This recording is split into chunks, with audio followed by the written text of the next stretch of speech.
Good morning, folks. This is day 2 of the Venezuelan duck adventure for 50 ducks. Well, I saw so much yesterday, and we were all over the place. I can tell you one thing, though. This country, what is happening to it is wrong. Just so wrong. See my coffee? They have small coffee mugs here. Cafe. It's good tasting coffee, but far too small of a mug for my liking. I'll be going back for refills. So, what I saw yesterday, oh man, that is just nuts. I just, it was too much going. It was the first day, it just landed after traveling actually for 30 hours solid. From the time I left Renfrew, actually, till I landed, was exactly 24 hours. And my day had started 6 hours before that, so... Anyways, we're talking some really desperate things are going on here. They just don't have anything. They can't get anything. The sanctions has made life impossible. I'm amazed. I'm blown away on the way I've been received by everybody I've met. And I've been yesterday. I was for the first day, folks. It wasn't even a whole day. I landed at noon. The amount of people I met in my first 9 hours that embraced me, welcomed me, made me feel as one of them. Amazing people. Reminds me, actually, I was laying in bed this morning. I woke up at 4:45 after a good solid 8-hour sleep. It reminded me of Brazil in the early 90s when I used to go there during their economic collapse, and how everybody is so amazing considering the hardship that they're going through. It's truly it's really it's amazing. It's all I can say. It's truly amazing to be going through that much misfortunate events in your life to be that positive. But the the gasoline station yesterday was a quite an adventure. I never got the camera out fast enough, but don't worry, we'll have gasoline station video coming up, because I figured out quickly on the calculator yesterday that gas was 7/1000ths of a cent U.S. per liter. Basically, it was free. Well, put it this way, it was 40 liters of fuel for 234 Bavoleros, and it's 8,000 to 1 exchange rate. Do the math. Anyways, I was tired when I did the math yesterday. So today we're driving to Boconó to see the farm. It's about, I've been told, it's about an 8.5-hour road trip. That is going to be amazing. I can tell you that right now, because the roads, one thing of the roads, I'm really impressed at the road system. It's because we went from the airport to Caracas to Maracay to Valencia, and we were all over the place in between. And the amount of built up roads that were in good shape, I was amazed. There was a couple potholes, but hey, we have potholes in Canada all the time. So it's not but they're potholes that should have been fixed. I can tell you what I saw yesterday. But it was impressive, the size of the roads, the sheer size, and no traffic, because there's literally no economic activity like you would think there would be for a country this size, a city this size. The traffic situation was next to nothing. It was like a Sunday type traffic. And the airport, that was another thing. I wish I would put the camera out. I had the camera running inside. I hope I don't lose that footage of going through customs and immigration. That was a hoot. Never been welcomed into a country so positive as that. That was blew me away, actually. I'm still flabbergasted in a good way how I was welcomed by the people. By the government official, the immigration, and then the security people checking my luggage, and they were just happy people. And but the airport, nobody was there. The parking lot, absolutely empty, completely. I couldn't believe it. I'd like to say like 8% of the parking lot was, they had cars in it, and they had guards all over the place, watching the parking lot, so people, their cars didn't get broken into. A lot of people employed just watching things. We were at a restaurant last night. They had 4 people in the parking lot. Just watching. At the goat farm, they have armed guards at the goat farm, because it's a full-time. There's actually a whole career opportunity just for security here, watching.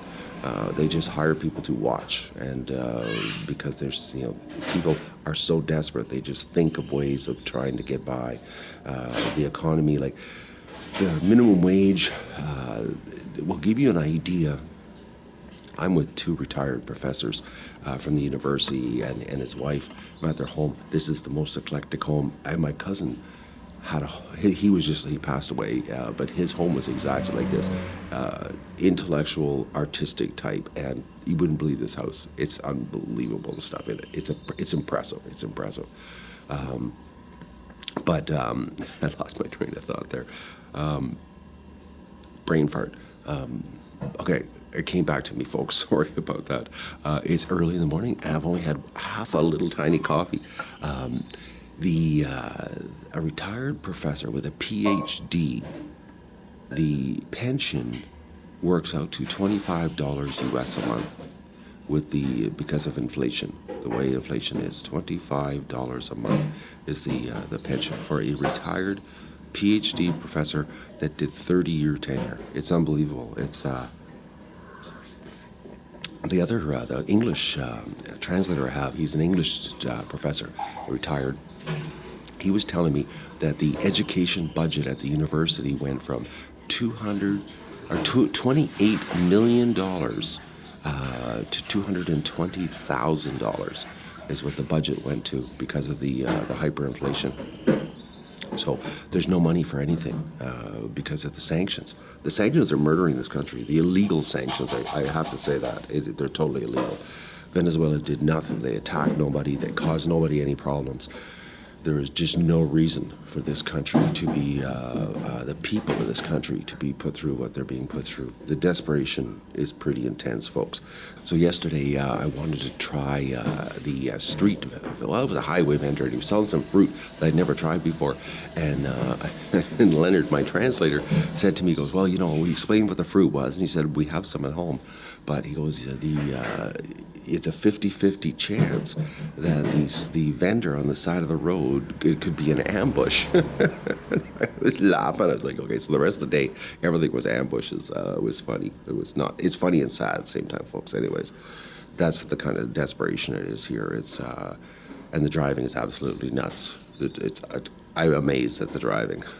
I shouldn't be amazed. I've seen it many, many times in my travels to South America, but it amazes me that everybody doesn't die right in front of you. Put it this way: if they drove this way in Canada, it would be carnage. There would be mass deaths on the highway because nobody could handle it. Nobody is aware enough to drive in this manner in North America. You got to be pretty aware. But I'm telling you that way. There's no playing on your phone or screwing with your stereo driving down here. So that's enough of my rambling here this morning.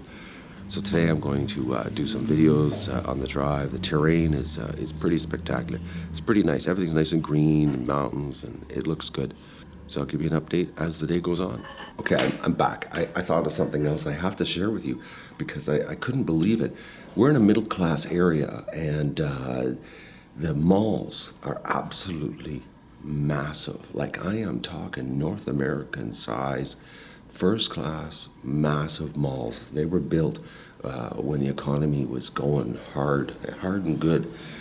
I could not believe the parking lots were like one mall. I didn't even see 30 cars in the parking lot, and it was probably a mall that could have held 1,500, 2,000 cars. It was like a big mall, huge, just as big as we have in the the major cities in Canada. and there was no one there shopping. And when I was talking to Leonard about it, he was telling me that basically what's happening is that because of the sanctions and the economy crashing and the inflation, people have absolutely no money to buy anything but other than essentials to survive. And these big malls, these consumerism models that we embrace in North America down here are just sitting there doing nothing. And you see the anchor stores at the end, completely empty, like nothing, just glass. You see we're right through one end to the other.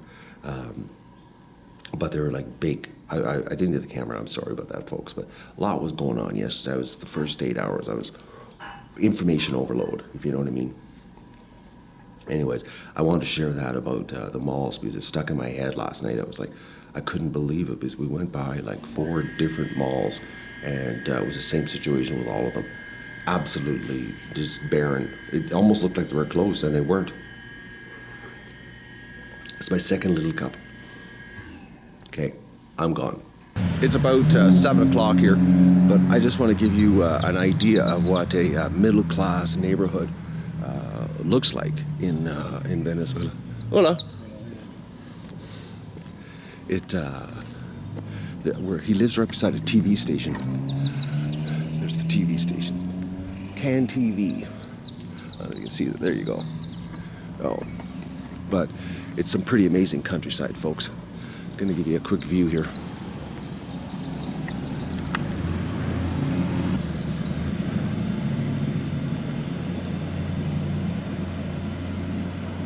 Some pretty amazing stuff surrounding these cities.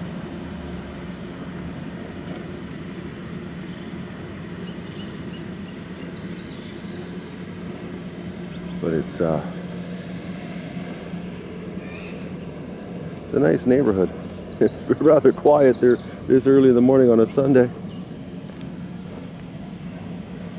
As you can see, they haven't started piling into the church yet, which is right there. I love the smell of the tropics. I don't know what it is. I think it's the humidity. I don't know. I find it quite intoxicating. Every time I go on holidays, it's the same thing. I don't know what it is. It's got to be the humidity and all the greenery. But this is what a middle-class neighborhood looks like in Valencia. That's where I am right now, Valencia. And an interesting fact is what he told me yesterday is that the cities, all the major cities, Maracaibo, Valencia, Maracay, Caracas, that the government back in the 50s drilled tunnels through all the mountains to make sure that the Venezuelans could get to the ocean, to the beach within an hour. And they actually have public shuttles that if you don't have a vehicle, that they actually have a public system specifically just to take you to the beach to relax. And that they developed that back in the 50s, what he told me. 58 they did the tunnels. And another thing they have is cable cars going up to the hills where the people live, where the poor people live. So they've done, they do. It's a unique situation. They look after their people to a certain degree within their economic means, But like any place, the goat farm yesterday, that was another thing that I got my eyes open to a lot of different things about, problems. And it's not just sanctions. It's like every country. The government's corrupt, bureaucrats taking bribes and, they are lobbyists, lobbyists making donations and all that kind of neat stuff. Well, the U.S. Lobbyists, Canada lobbyists, European Union lobbyists. It's, the corruption is it's more refined, I guess. Or I should say, our numbers are much bigger than their numbers when it comes to politicians stealing. But they have it here, same thing. Except that their economy is so small, the amount that gets stolen is really felt. It's not like our economies are so huge that we can afford, the theft to a certain degree. Well, actually, we can't afford it because it's just added to our debt. But that's another story. They just don't have the ability to get the credit because of the sanctions, the illegal sanctions. Anyways, I know this is supposed to be a duck adventure and we're supposed to be having fun looking at where we're going, but this is just the reality of what's going on here and how everything works. I'm totally aware of this, of what's this going on. I didn't come down here being naive. I knew that there was a lot of problems. And like I said, I've seen economic collapses before. I spent a lot of time in Brazil during theirs. So it's like, it's not foreign to me. But the homes, you know, they're all secure. Everybody's got serious gates up, protect everything. It's a full-time job just to make sure the thieves, you know, don't get their pound of flesh out of you. But it's just absolutely gorgeous. So we're just gonna have breakfast. It's a quick snack. It's not even really breakfast because we've got some kind of brunch planned on the road, and then like I said, we're on this big road trip to the future farm, potential future farm for the ducks. Well, for whatever I end up having. I know there's gonna be probably goats involved because all those little goats yesterday, man, they were so cute. I got a crush on baby goats. I do. Oh man, I can see myself getting a little out of hand on the goat situation. Anyways, just have goats so I can just keep breeding them and have kids. Anyways, we're getting carried away here. I gotta go get something to eat. But I just wanted to show you what a middle-class neighborhood looks like. And it's like, it's not like everybody's dangerous and everything. Just, you know, people are walking around. You know, it's early in the morning. Everybody's out for their Sunday morning stroll. A couple kids out walking around. You know, people are starting to wake up here. It's not like you're gonna die walking around. It's not that bad. Go again. Okay, we're just loading the car, but I got to show you something here. Abram's brother, he's bringing home a banana tree. 2 of them actually, or 3 of them. He's gonna plant these in his yard so that he can have bananas. Banana trees. Bananas here are amazing, folks. I had them for breakfast. They actually taste like banana. They actually taste like the banana. Amazing, fresh. So that's what a banana tree process is. They bring the plants home and plant them. We're starting on our trip, folks. This is a Chinese little car called a Cherry. But we're gonna pack up here and we're going. So I'm just waiting for them to back out because the door is really tight for me. These people across the road, I've never seen this before. The reverse graffiti. You gotta see it.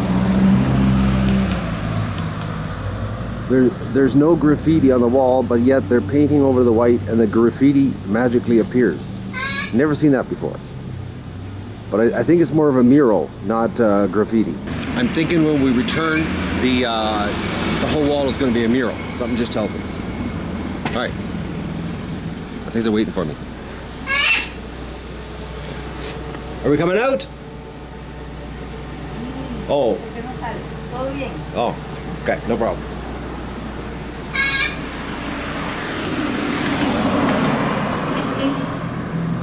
Temperature's starting to get hot. All right, folks, we're getting on the road. Hey, folks, take a look at this. Whoa. That right there is some serious electric fence. They don't screw around with livestock or predator fences here. Those wires that I just showed you briefly here on the roof are actually 220 volt. Yesterday at the goat farm, he was telling me about them, and they run these wires around the perimeter, and it's all 220 volt. You hang on, when it blows you off, you can't hang on to the wires, but they're not normal electric fences. You wouldn't want to get a shock by it.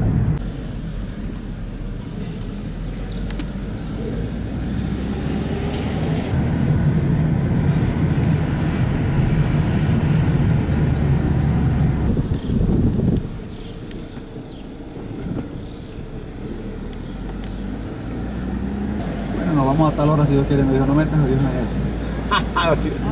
And when you can't afford an electric fence, you put razor wire up. So we're at a location here that on June 24th, you said? June 24th. June 24th, 1821 was the battle here when Simon Bolivar, the general at the time, beat the Spaniards, and Venezuela got their independence We had to go through a military checkpoint. It was, I'm going to get the camera out on the way out because I got to talk to them. They were like really friendly, unusual, because I've ran into lots of military checkpoints in my travels in South America, and they're never friendly. I'm blown away by their friendliness, folks. I really am. But it's, as you can tell, they don't take really good care of it because of, well, they just don't have the money. But they have to guard it because people come here and just make a mess, like everywhere in the world. People are pigs. But in 2021, or 2021 is the 200th anniversary of this event held on this location. The reason we're here is because Abram, one of my guides, that actually the owner of the farm I'm going to see, is a professor of history, PhD in history. So I'm with some intellectuals here, folks. The Duck Adventure is getting a bit of a history lesson while we're in Venezuela. I was on the drive here. I didn't get the camera out. I've just taken so much in here, folks. I'm sorry, but the amount of big businesses like GM, Ford, giant dealerships, giant, folks, bigger than even I've seen in Canada, closed. Nothing, just zero zip, empty places. Actually, I can zoom in down here on the road. Just in front of that is the military checkpoint, which I'm going to ask them if they want to be on a YouTube video. Are we going to go farther down? It's too far. No, I can. Well, if somebody wants to follow me with the car, I'll walk down there. Él dice que él puede caminar. I'm gonna start walking actually. But somebody's gonna come and get me with the car. I'm not walking back. Dice que de allá para acá sí lo tiene que ir a buscar. My ankle can take the walk there. I haven't got the translation yet, folks, but I'm pretty sure this is a military parade boulevard because I'm walking up to a big grandstand here. So I'm thinking there's some kind of celebration. I'm going down to the far end here. It's a big monument of some sort. I guess this is technically the birth of Venezuela as we know it, as an independent state. I'll ask Abram here what these heads are. There must be generals. They're all they must be generals. I'll get it translated here. Okay, so this is another really friendly guard. Josue, say hi to the world. Dile hola al mundo. Hola. Hola mundo. So I was right, the faces that are on here are generals and colonels that won the battle. So made an educated guess and I was right. I want to try some lemon, whatever it is. Bueno, bienvenido. Pero tiene. So it's some kind of lemon drink. I have no idea what I'm about to get. But do you want one? I want one, yes, I would like one, cuesta? please. $1000. My translator, Leonard. I have. No, I have any, don't worry. 1,000. It's 1,000 bolivars. I have $1. No problem. It's. Yeah, I'll take one. Don't worry. Don't worry about it. It's one. It's. You can have one too. It's one. We'll get two. Okay. So let's take a look here what it's like. ¿Dónde viene? ¿De Canadá? Sí, señor. It's some kind of homemade concoction. Hopefully, I don't hit the runs. I have bolivars. No, don't worry about it, Leonard. Odi. Don't worry about it. Otro. No, Yes, dos. sí. Oh, it's tasty. Ese que le gusta. Okay. So today's a lucky day. I'm going to pay him an outrageously large amount of money here. Here you go. Okay? ¿Y el vuelto para el vuelto? No, it's good. It's good. Keep it. Keep it. Con el vuelto. Canadian generosity. Qué generosidad canadiense. Dice, hoy es tu día de suerte. Gracias, ve. Okay. Ciao. Chao, ve. Okay, so folks, this was built in what year? 1938? 1921. 1921. This was built by the ruling. He was a dictator, right? At the time, he was a ruling dictator, and this is called the altar of the country in celebration of this battle. I'm still here. As you can see, we're going to get a little closer here, but there's a couple guys dressed up in original garb of the era. I wonder if it's made out of wool, so they're dying in this humidity right now. So I was right earlier. These are the generals and colonels on that face. They've got their names under all of them. They're all down here. So my educated guess was dead on. And like I said, we have a couple dressed up down here. We're going to go down there and see if they'll talk to us. And I'm going to see if the uniforms are still made out of wool like they were originally. Because it would be really uncomfortable right now wearing a wool uniform. Oh, there's even more back here. This is huge. I didn't realize it was so big. Okay, so folks, small world here. So this, he was a general or a colonel? Él era un general, ¿verdad? He was a general. A general, okay. General, all right. And 6 generations later, meet Leonard. There he is, direct descendant. Is that pretty spooky here? I'm getting a one-on-one tour with history And he by the descendants. So yeah, 1821 was the battle. And then this was built in 1921. Cute little military girl as she runs from the camera. Some of them don't mind the camera and some of them run. No, you'll say. Vulture or a buzzard of some sort up there, I guess for eating the dead on the battlefield of 1821. We're the only people here. The little guards up there, they weren't allowed to talk at all. They couldn't even laugh. They just have to stand there and cook in the heat. It does look like they're wearing cotton though, not wool. Okay, both statues are identical. Well, the duck adventure has turned into a major history lesson here, folks.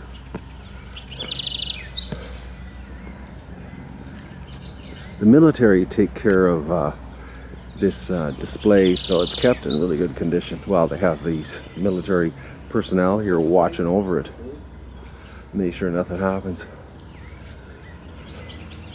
But there's the general leading the average folk that fought off the Spaniards. And the some of these average locals were basically barefoot with spears taking on the Spaniards. From what I've been told here by my history professor.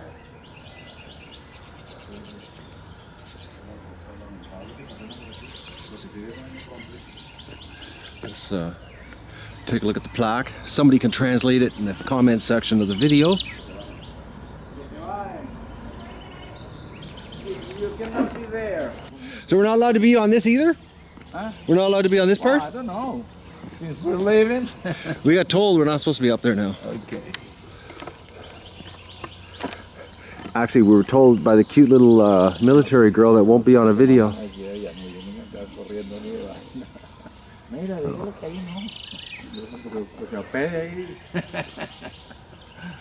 O sea que este fue construido en 1930, poco tiempo después porque este fue. Okay, well, the cute little military girl is now talking to Abram's wife, but she's going to run when I walk up with the camera.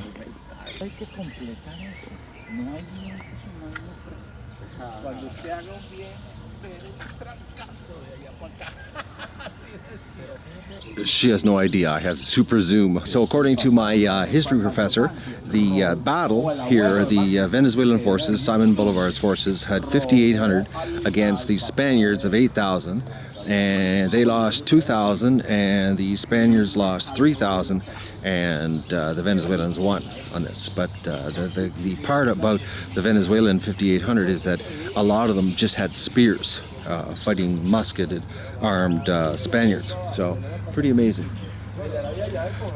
Like throughout history, you know, crazy battles that we just can't comprehend today. Massive loss of human life.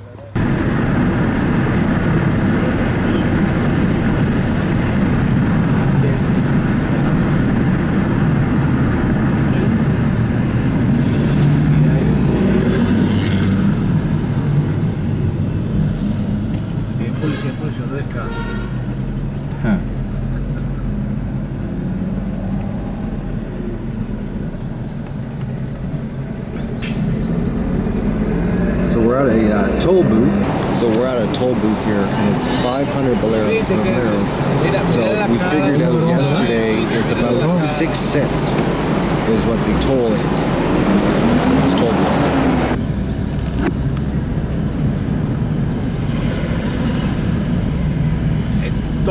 de estos puestos está la foto de López Contreras, porque fue quien creó la vaina. Claro. El creador de la Guardia La Nacional. Guardia Nacional. Hombre de calma y cordura. Eleazar López. ¿Tú sabes de dónde viene la frase no carga preso amarrado?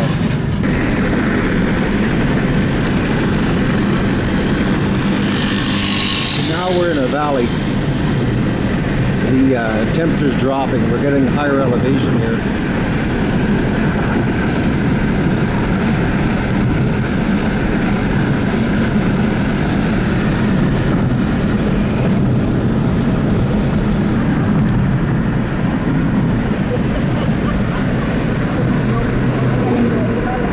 So many little towns like this. And the business is half open, half closed. A la traductora.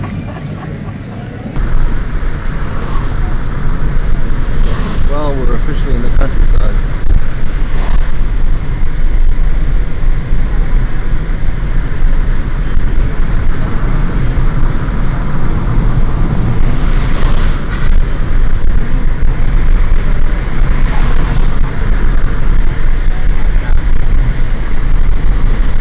Okay, folks, we've been driving for about 3.5 hours. We stopped. This is a little Brazilian restaurant. Ironic, I'm going to a Brazilian restaurant in Venezuela.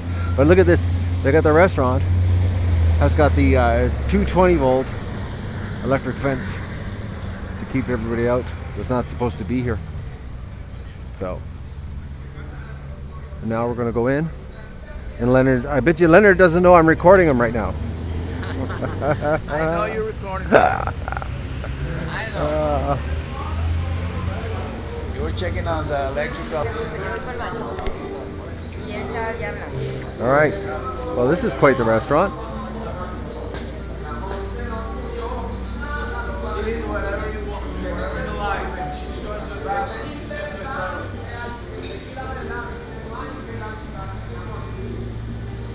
Oh, we've got a play zone for the kids.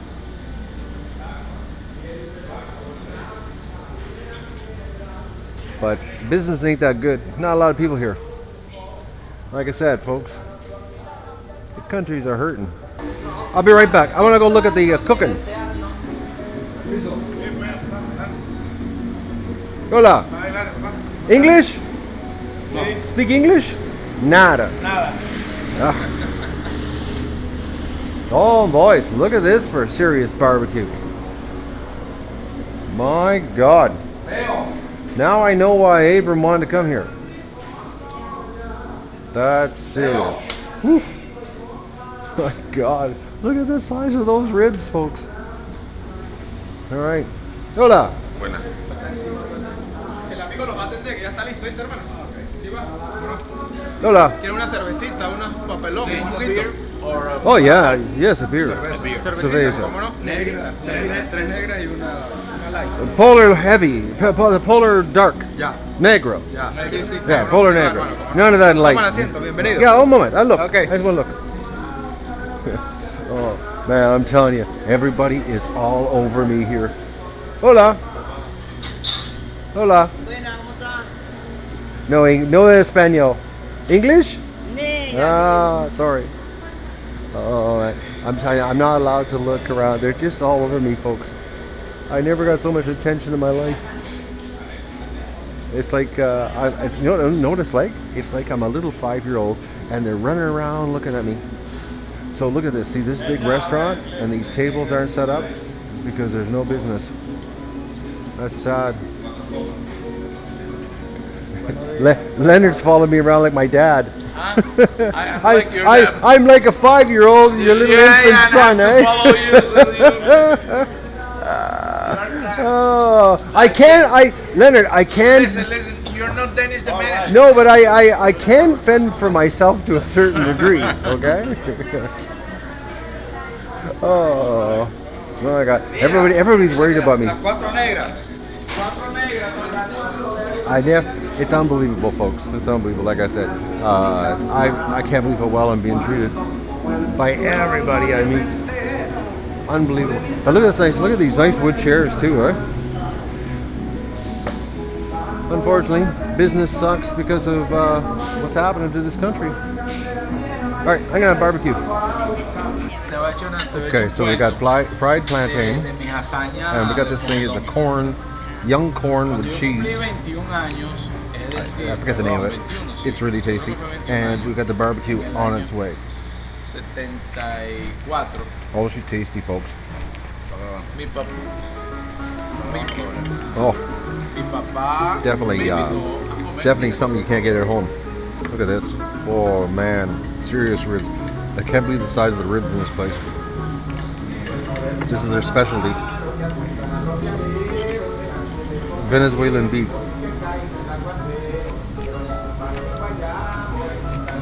Oh, you can taste the wood. Oh my god. That's tasty. Woo. I gotta show you this, okay? So we just had one massive barbecue meal. Drank, I don't know, a dozen beer between the four of us. And the bill is $219,195. The exchange rate's 8,000 to 1. So this was like $20 US for the whole thing. Ridiculous.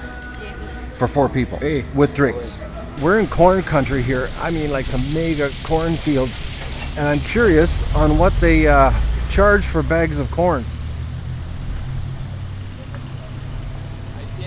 There you are. This bag here. ¿Ah? 120. ¿Qué es 120? 120 qué, compadre? 120. El 120 kilo. 120, ese tiene 50 kilos. 120 el kilo. No, el saco. El saco. 120 mil el saco. 120 mil el saco.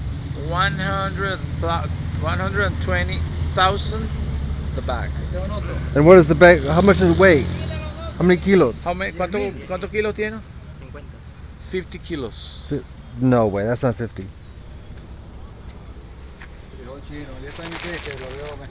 No, that's not 50. That's not 50 kilos. That's maybe 40 kilos tops. Sure, where do they weigh them? Are they sure they're 50? Dice que él no cree que sean 50, que cuando 48. 48, ahí está el peso. 48, there's the... Ahí está el peso, ahí está el peso. 48 kilos. Ahí está el peso. Find that hard to believe. That's the same price as Canada. But this is human corn, not feed corn. That's the difference. Okay. All right, that's interesting. Now I got an idea.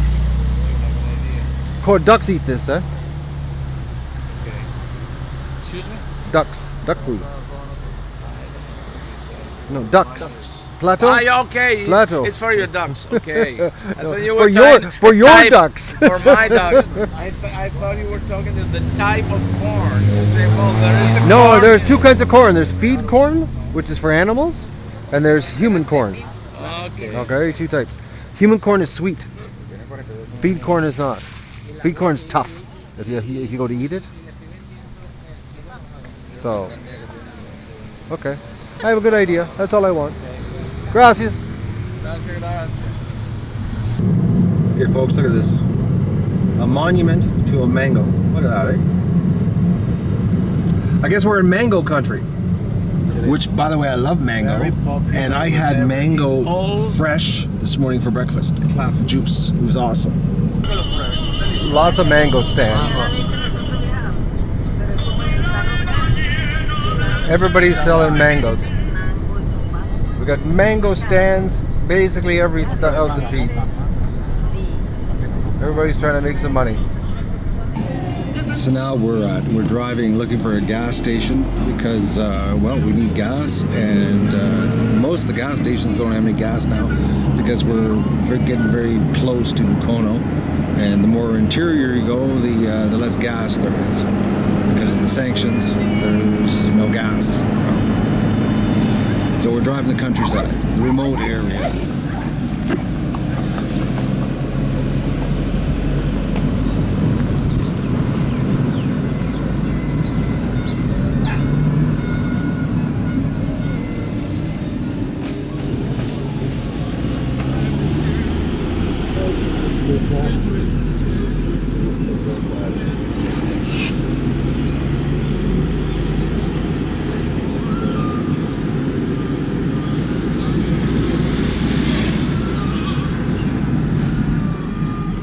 So as you can see, we're in the area of lower income, more remote. Okay, we still haven't found any gas, but now we're 1 hour from Boconó in a small town, which I forget the name already.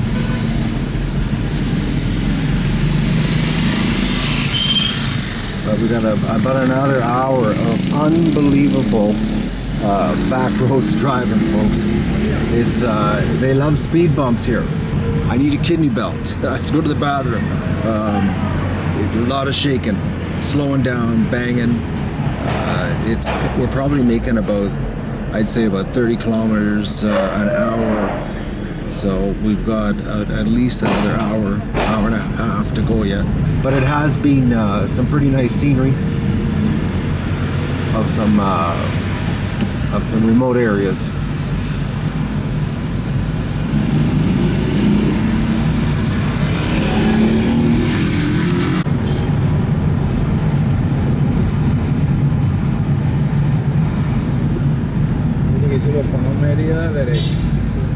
So we're about 1 hour? Yes. Good. Estamos saliendo de Vicuña. Yeah, the rain starts in May. But you know that has changed. It has changed. We have had longer dry season, and sometimes we've had rains out of the season. Abierto de la cerrada. Aquí está la cerveza. Let's have a beer. So everybody's got to have a parrot walking around.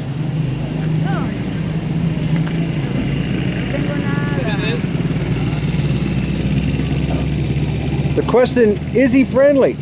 You can interview her, but in Spanish, you know. I have to translate.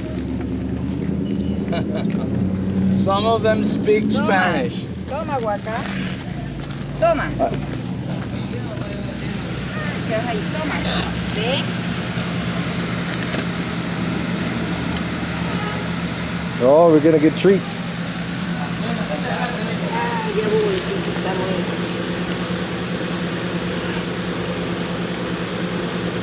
This is Polly want a cracker? Okay, I gotta get a beer. Oh, nice little barbecue. Hello, hola. I guess we call this the Parrot Bar. We got 2 parrots here. There's 3 parrots here? So this little bar is also a corner store. It's got a little freezer. So we got fresh meat. We've got milk, chicken, and we got eggs. So it works out. It's roughly $3 for 38, which is pretty expensive if you think about it, considering minimum wage. So we've got some cornmeal and flour, and it looks like some soaps. And then over on the other side, they have hard liquor, beer, and junk food.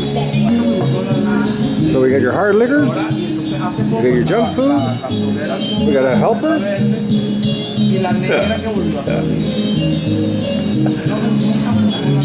They're shy helpers. So about 1 hour outside of Boconó, which is really only about 40, 50 kilometers, but because of the way the road is, it's a major job to drive it. There's parrots everywhere. And another one there. This is the Parrot Bar. Okay, so far I've seen 4 parrots at this bar. Or I should say bar slash restaurant slash cafe slash grocery store. It's called diversification with parrots.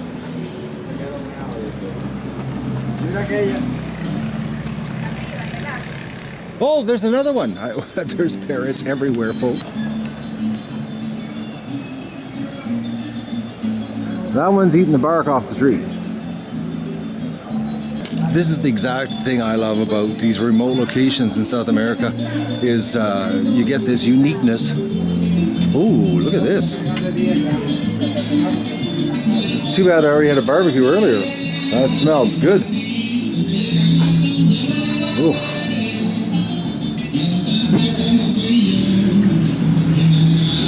It's also a barbecue place. My God, these people got their fingers in everything here. They're like I guess they're like the central hub for activity and food and booze. Here, I'll give you a pan before we leave here. So I'm just doing a quick pan here. This is the little restaurant we're just at. We gotta get back on the road because we're getting the pressure on. We're getting late. We gotta get going.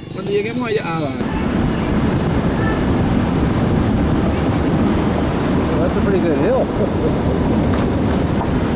Okay, folks. So that's the Andes. I guess we call it the Foothills in English. So we're just entering where we're going to end up being here. Are we on the other side of the mountain? No, estamos en el otro lado de la montaña. No. Estamos del lado acá de la montaña, sí. This side of the mountain. Boconó is on this side. Ahí está la montaña, mire. Boconó está del otro lado de la montaña. Boconó is in the other side of the mountain. On the other side? Yes. Okay, so we have to go over the mountain. Yes. All right. Well, that's a pretty good mountain to go over.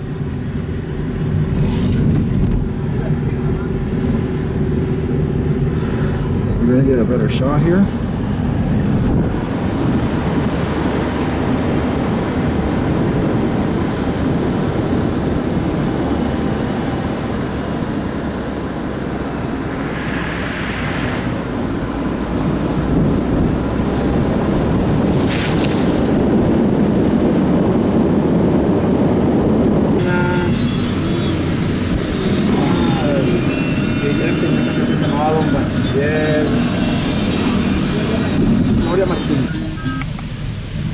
Look at that. We got a little water coming out of the mountain. Lavando carro, qué bola. Washing cars. That's not good for Es un me. chorrerón natural. It's a natural. Natural car washer. Natural Right there, car wash. right there. Is that wicked? Claro, lavando a la vaca. Oh, And they're lined up at the car wash. Just don't make the mistake of going over the edge. Ay, don't make a mistake. Él dice, no cometa un error que estamos cerquita del filito.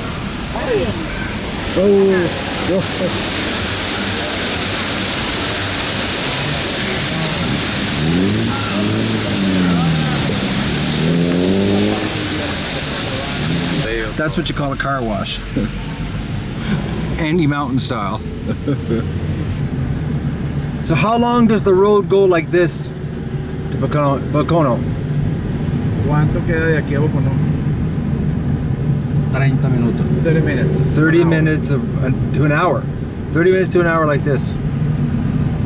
Through the side of a mountain. Scaling the side of a mountain. This city, Boconó is isolated. Boconó is isolated, you could say. Boconó is isolated. Que Boconó está aislado, no. Puedes decir que Boconó Well, está this isn't easily accessed. This isn't easily accessed, yes. Boconó es un acceso fácil. Pero por Valera también se le entra. Okay, you can go Por for another Mérida, road through Valera, but this is the access, and for the normal standard in Venezuela, it's not difficult. You heard it here, folks. This is all right. Okay. This is all right. This is all right. Coral. Yes, we have rattlesnakes. Aguacate, lo mira, ¿viste? We have one that it's little. It's called coral because the color are very attractive. And it's not very big. That is very, very, very nice. Debe ir con género. Género, ¿viste? Está enamorada.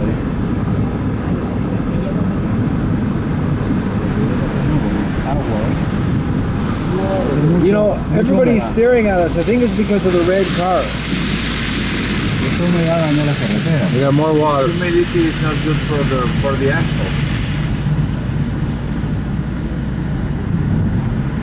I definitely have to have a truck No, chico. if I live here. If you want, él dice que me dijo así aparte que si él se va a venir para acá, que lo está pensando, se tiene que traer una camioneta. Claro. Okay, are we at this? Of Is this a they bridge? say, of course. Claro que nosotros venimos He en la... has one. That is not working is another thing, but he has one. Tiene que ir, pero lo que pasa es que no puede hacer.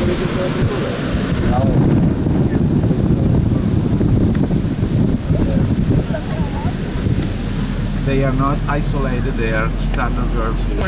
Okay, we've got another party zone here. Anywhere there's water coming out of the mountain, there's a party.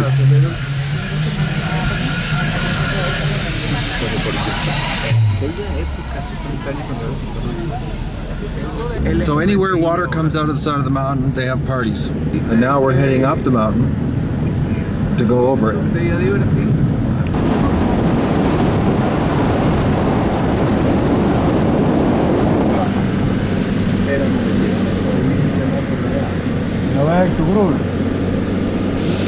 A veces veo a veces lo veo, pero veo mi vaina, no yo. Y claro, después me siento a leer, mi vaina. Ahorita he tenido bastante tiempo, pero he leído menos, porque así cuando uno quiere ponerte a leer no te distrae. Te concentra La cabeza más. se te va, la cabeza se te va para los problemas, para las vainas. Y como estaba leyendo una antología de poemas de Leonardo Padrón.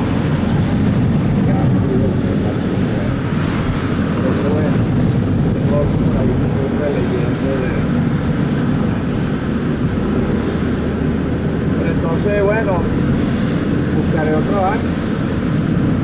Buscaré narrativa. Tengo en la cola un puesto de brazo. Como tengo trabajo, tengo que preparar las clases con los clases privadas. I hope you're not saying anything personal because I'm recording it all. Okay, I'm just making sure here because oh, we got a checkpoint. The checkpoint, or is this a toll?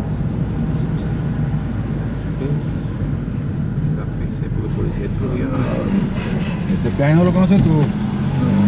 No, we got a wanted poster. Coño, por el que pintó a Chávez ahí lo puso con... Afeminado, ¿eh? Sí, viste que no son vainas mías.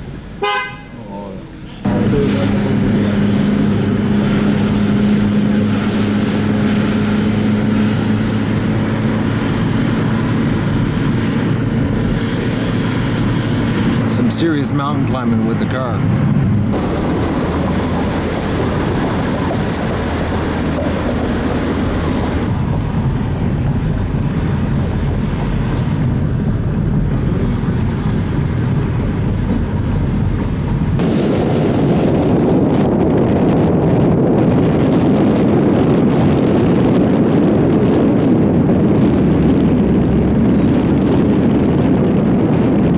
Now we're going down, you know? Yes, that's what it looks like. We got to the top of the mountain. We Now we're crested going we down. crested the mountain, Now what do you want? and now we're going down into the valley to Boconó.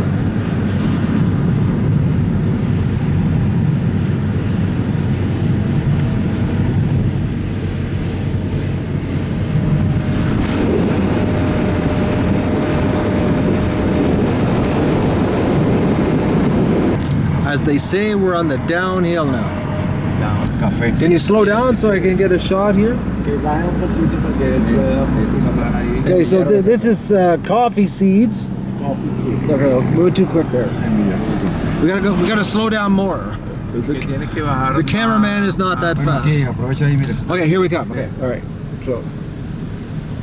Okay, so this is these are coffee seedlings.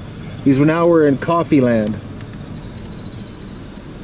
So this is the farmers start their seeds. Oh, look at that! The little grow bags, just like we use at home to start seedlings.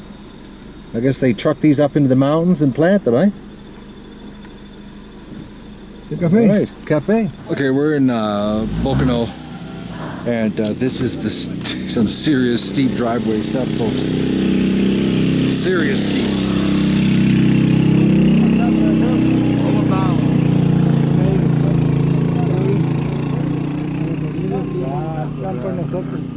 It's just straight down. You couldn't have this kind of road in Canada. No, no, no. No, porque yo no puedo. You'd slide right to the bottom.